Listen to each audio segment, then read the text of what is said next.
For the benefit of our audience, would you please share your name and your job title?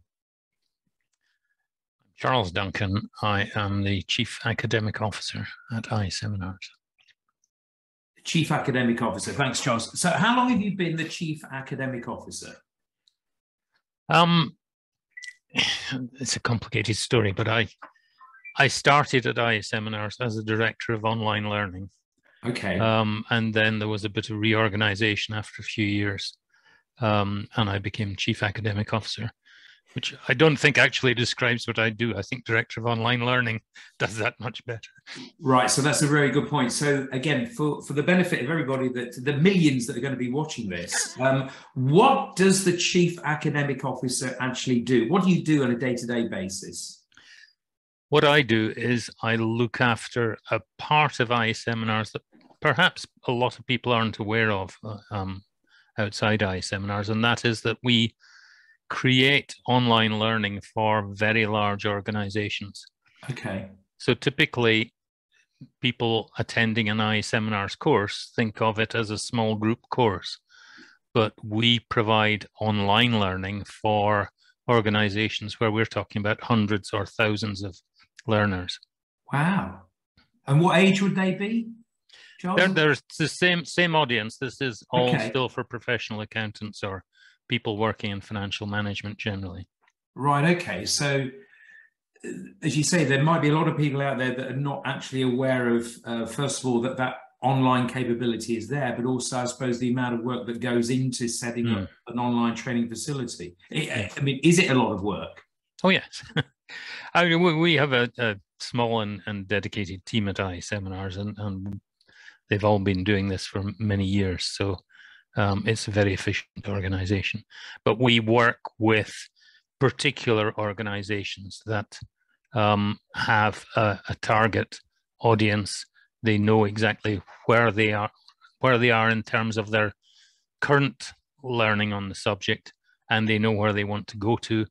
And so we can work with them to do that in a very tailored way. I mean, I could give an example or two if you like.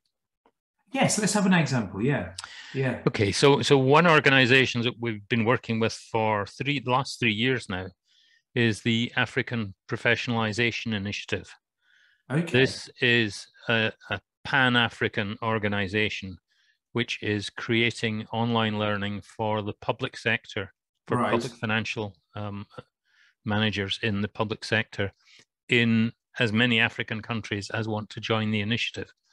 So throughout Africa? Could be throughout Africa, yeah. And primarily public sector, but public sector at government, regional, local levels, so throughout.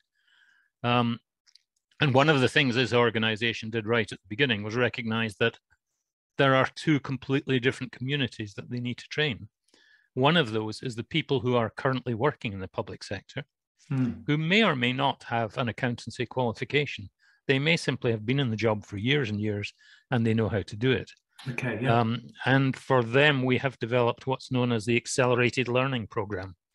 It's a suite of about 55 different courses that teach them everything from public financial management through ethics, through economics, a very wide range of topics.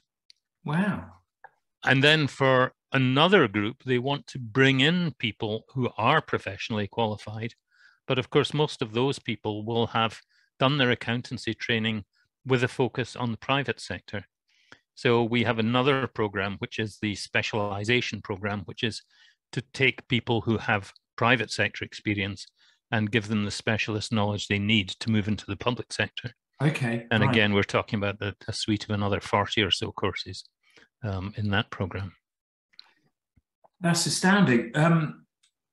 What have been the main challenges then in the development of that as a learning facility?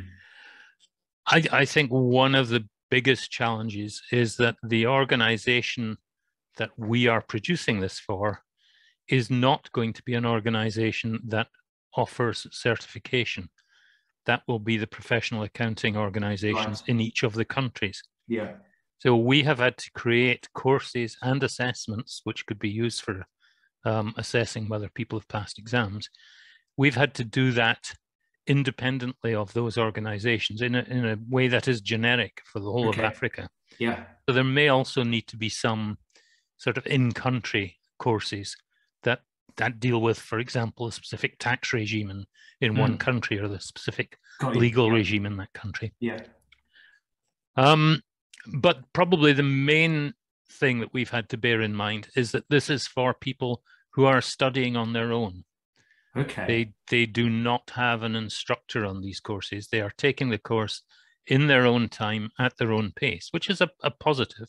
Sure. That they can go at their own pace. But it means that we have to try to anticipate all the problems that they might have. So when we are creating interactions and activities within our online learning, we have to anticipate that. Sorry, that's a telephone going off here. Technology. Yeah. I think my wife will pick it up in a second. So we need to make sure that we anticipate all the sort of misconceptions and misunderstandings that people might have. And we ask them questions which detect whether or not they are going down one of those inappropriate paths, and correct them and bring them in. So it's a question of trying to be an instructor by proxy almost, work out in advance what the instructor might need to do, and building all of that into these lessons. So it's challenging, but really interesting as well. And so it must be, when you say interesting, challenge, it must be so rewarding to put this whole thing together. Absolutely, yes. I'd have to credit the African Professionalization Initiative with all the idea and the way they've done it. But it is great to be involved with them, and actually now to start seeing different African countries adopting this software, this online training. So collaboration between those that have got the idea and those that put the idea into practice. Yeah, exactly. Fantastic. In the middle sort of part of that is the instructors that IASeminars uses. So we use them as authors. While my team actually looks after how we implement this technically, we have about 30 different authors who have created the courses. And use their expertise in the subject. So it's been a huge collaboration. Brilliant.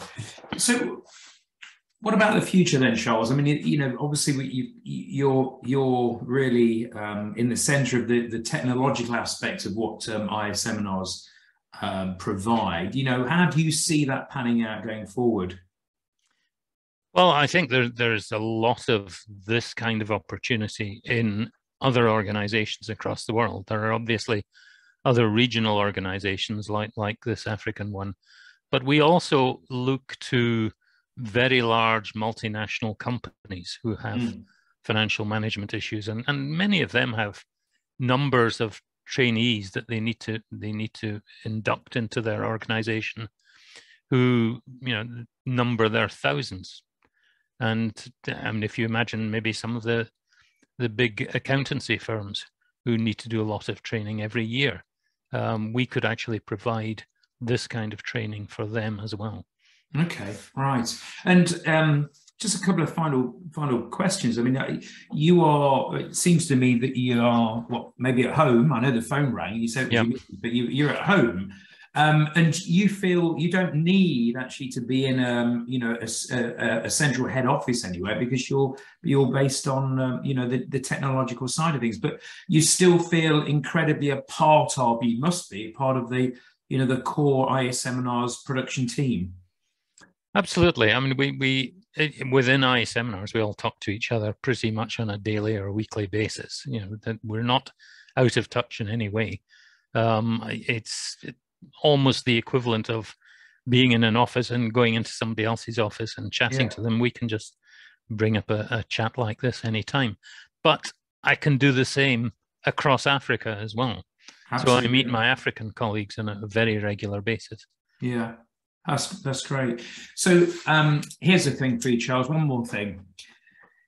Again, for the benefit of the audience out there, any interesting facts about yourself that you'd like to share with everyone? I'm not sure how interesting they are. Wow. I spent 25 years as a university lecturer in atmospheric physics, so my background isn't in finance at all. And you say that's not interesting. We could spend the next 2 hours now talking about this. Let's hear a bit more about that. Well, towards the end of that part of my career, I was creating online learning material for professional meteorologists across Europe. The group that I was in actually won a European Academic Software Award for the work that we had produced in the 1990s. And so the team that I had at that time in the university spun out a company, and we set up a company producing online software that for educational purposes, and run that for the best part of 15 years before I retired. I have to admit, I found retirement pretty boring. And I was glad when IASeminars knocked on the door and said, are you interested in doing this work? How brilliant. Charles, atmospheric physics. Yeah. So does that mean that when you walk out of the door, you're immediately looking up there and thinking you can see what's going to happen to the weather? Absolutely, yes. I think I can. My wife. And you think that's not interesting? My wife thinks I can. We're obsessed by the weather. Yes, yeah. No, it's fascinating. I mean, the original courses that I produced were to do with how to interpret satellite images of clouds. Brilliant. And also how to understand numerical models forecasting the weather. Charles, thank you so much. How interesting, incredibly interesting. I'm now going to let you get back to your phone call. Thank you very much. And all the best. And happy birthday, IASeminars. Absolutely, yes. Yes, big day. Bye for now, Charles. Thank you.